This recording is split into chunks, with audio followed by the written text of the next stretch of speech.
Boa noite, igreja amada do Senhor Jesus Cristo, povo de propriedade exclusiva, povo de Deus, graça e paz. Quando lemos aqui Apocalipse capítulo 2, vemos as peculiaridades das igrejas nas cidades da Ásia. No capítulo 2 fala dessas 4 igrejas: Éfeso, Esmirna, Pérgamo e Tiatira. Igrejas que tinham as suas virtudes e que tinham também as suas deficiências. E aqui recebem conselhos do Senhor Jesus Cristo de se arrependerem, de buscarem a verdade, buscarem serem cada vez mais fiéis ao Senhor Jesus Cristo. E aqui uma expressão muito interessante que é usada nessas cartas é o vencedor. A palavra do Senhor, ela nos chama a fim de sermos vencedores. E em meio a esse contexto tão adverso, Roma era um império muito poderoso que dominava toda a terra daquela época. E o imperador romano, César, era cruel e ele perseguia a igreja de Jesus Cristo. Os judeus também eram muito perseguidos, tanto que a cidade de Jerusalém foi totalmente destruída e os cristãos, assim como os judeus, foram dispersos e eram muito odiados pelo Império Romano. Então era um contexto, e nós ficamos aqui até pensando como na época de Daniel, quando o povo de Israel foi levado cativo para a Babilônia.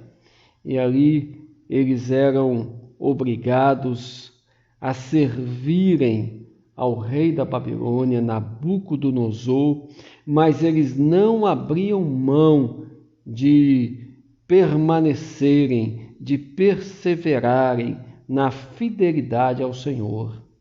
Quando o rei Nabucodonosor mandou construir, fazer uma grande estátua de ouro e todos deveriam se curvar diante daquela estátua. Os amigos de Daniel, Sadraque, Mesaque e Abednego, não obedeceram e permaneceram de pé quando todos estavam com os seus rostos em terra diante daquela imagem que Nabucodonosor havia construído. E havia um decreto muito rigoroso de quem não se prostrasse seria lançado na fornalha ardente. E tal foi a afronta, digamos assim, de Sadraque, Mesaque e Abednego ao rei da Babilônia, que ele mandou que a fornalha fosse aquecida 7 vezes mais, e ali foram lançados os servos de Deus, mas o Senhor os livrou, como nós bem conhecemos a história. É importante observarmos que a fidelidade e a obediência a Deus está acima de todas as coisas. Anos depois, a mesma coisa aconteceu com Daniel, mas já na época do rei Dário, que Daniel, ele era um dos governadores. Haviam 3 governadores sobre a província e Daniel era um deles. E os adversários de Daniel procuravam alguma coisa contra ele, mas nada encontraram, porque era um homem idôneo, íntegro em todos os seus caminhos. E a única forma de encontrar alguma coisa contra Daniel foi na sua fé em Deus.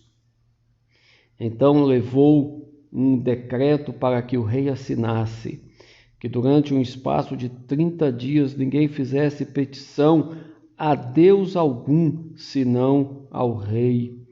E Daniel, tendo tomado conhecimento desse decreto, entrou na sua casa, foi para o seu quarto e, com as janelas abertas, como de costume, em direção a Jerusalém, orou a Deus. Isso foi o suficiente para que Daniel fosse condenado e lançado na cova dos leões.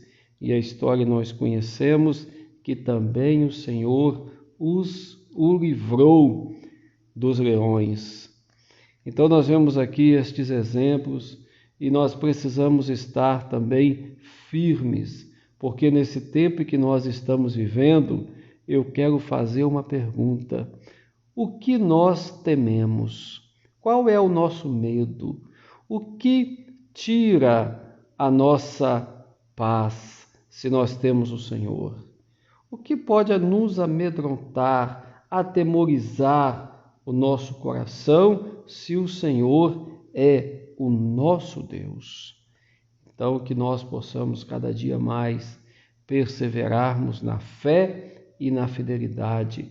Não importam as adversidades ou as circunstâncias, é muito mais importante servirmos e obedecermos ao nosso Deus, que nos livra e que nos guarda de todo mal.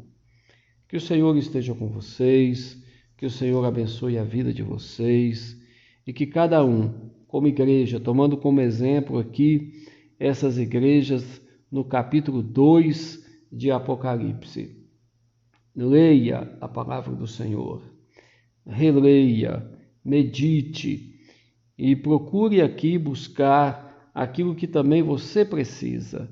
Se a palavra do Senhor te adverte em alguma coisa, que também você possa se arrepender e consertar os seus caminhos diante do Senhor, porque a promessa é para os vencedores.